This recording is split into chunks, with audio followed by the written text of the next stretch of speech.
how common is ED? And that really is the first thing that even doctors commonly don't know how common it is.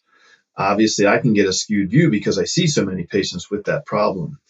Um, and in a urologist's office, it is an extremely common thing for people to say of all ages. We tend to see a peak of young men, maybe in their 20s, frankly, because it's such a psychological drain on them if they failed in front of somebody and now they're just worried, and the internet doesn't help matters there.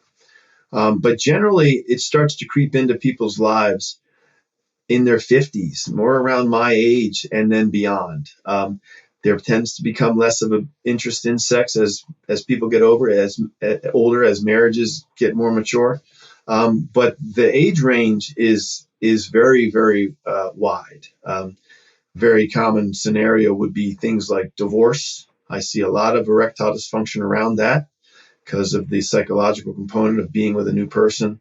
But really, this can very much span the gamut of age. In the younger community, it's almost always psychologically driven.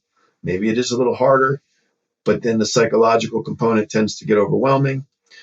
The older the person is, the more they tend to know that everyone has the problem. We don't see much of a psychological component, but it tends to be more difficult to treat. But it's very common.